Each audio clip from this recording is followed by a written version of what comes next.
In this video, I'll show you how to get and use Facebook as well as reply to Facebook Messenger messages on your Samsung Galaxy Watch. For the demonstration, I'm using the Galaxy Watch 8 Classic, but the steps I'll show you are identical for all Galaxy Watches, be it 6, 7 or Ultra. So, as you know, there is no Facebook or Messenger app available on the Play Store for Wear OS watches. However, there is a trick using which you can access full Facebook on your Galaxy Watch without needing to install any third-party app. Just launch Samsung Internet on your Galaxy Watch and tap on Google. There, you have to type in the URL facebook.com and open the first link. Now just sign in using your Facebook login credentials and you're good to go. You can now get the full Facebook experience on your Galaxy Watch. You can accept or deny friend requests, engage with posts, view photos and videos,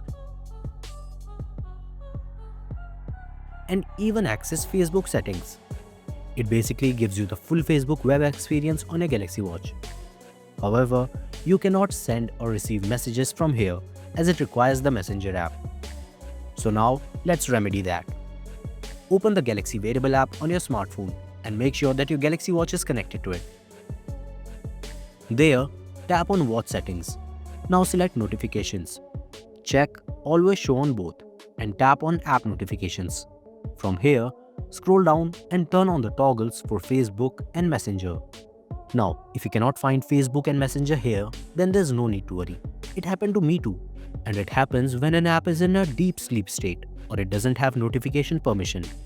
So to fix it, just open your phone settings, go to the notification section, tap on app notifications and allow the permissions for Facebook and Messenger by enabling the toggle button.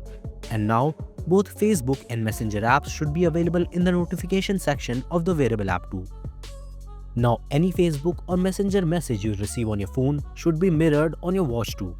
And you can choose to reply to those messages by typing a custom message, sending a quick reply, or sending emojis. You can even receive incoming Messenger call alerts, but you only get the option to decline them since you cannot accept Messenger calls from your Galaxy Watch. And that's the extent of it. You cannot receive calls from your watch, you cannot view images shared with you, and you cannot even listen to audio messages. And since it works through notification mirroring, you cannot initiate any Facebook or Messenger chats either. You can only reply to incoming messages. And that's about it. You can use Facebook on your Galaxy Watch through the Samsung Internet without needing to install any third-party Facebook apps. And you can even receive and reply to Facebook Messenger messages through notifications mirroring. If you found this video informative, then give it a thumbs up and subscribe to Wearholic for more helpful videos. I'll catch you in the next one.